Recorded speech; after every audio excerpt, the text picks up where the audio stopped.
A trade truce has so far stopped the world's two biggest economies from imposing more tariffs on each other's goods.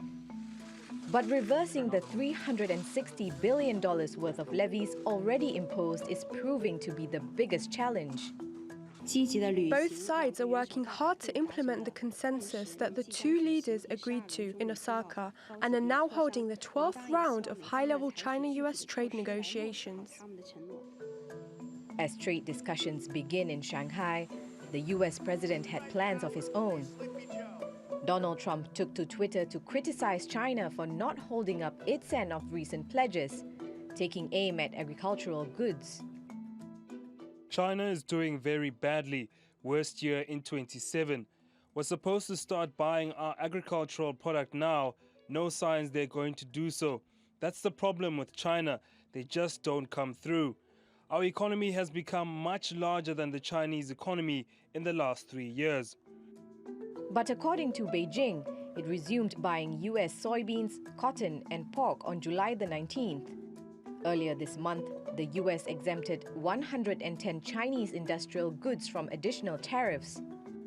Washington has also begun granting licenses to US companies seeking to do business with Huawei. The Chinese telecoms giant has been barred from selling all network products since May, limiting its partnerships with companies like Google and Microsoft. Washington says Huawei poses a national security threat, as its networks could be used by Beijing for spying. Despite the trade ban, Huawei's revenue jumped 23% in the first half of the year to $58 billion. And while the US has been leading a global campaign to stop the company from advancing its 5G technology, Huawei remains confident over its next-generation telecommunications infrastructure. Huawei's 5G products are not affected by the US ban because we were prepared. Even after May 16, when the entities list was published, we still got 11 new 5G contracts. A 90-day reprieve from the ban is set to end in August. And while Huawei may be a topic of discussion at the negotiating table in Shanghai, it's uncertain if trade officials will get a deal in its favor. Laila Humairah, TRT World. Well, let's get more on this now with Anna Ashton in Washington, D.C. She is Business Advisory Services Director at the US-China Business Council. Welcome back to Money Talks, Anna. Well, talks appear to be back on track after negotiations stalled in May. What are we likely to see at the end of this two-day talk in Shanghai? Well, while we're pleased to see that the two sides are back on track, back for another round of negotiations, our expectations for the results of this round are pretty modest. From our perspective, a good outcome would be that China announces more agricultural purchases from the United States and that the two sides agree on a starting point for the negotiations. Which draft are they going to use, the last US draft or the last Chinese draft? Yes, now Beijing says it has in fact fulfilled its side of the bargain in terms of those agricultural purchases. It said that it has increased buying US goods in that sector. Donald Trump, I think, appears to disagree. I mean, who do you believe here? We don't know the answer to that question, but certainly China has insisted that they have agreed to and then begun to follow through with buying more agricultural products, and that's not something that would happen immediately. So if they started buying again on July 19th, we wouldn't necessarily see them shipped out by now.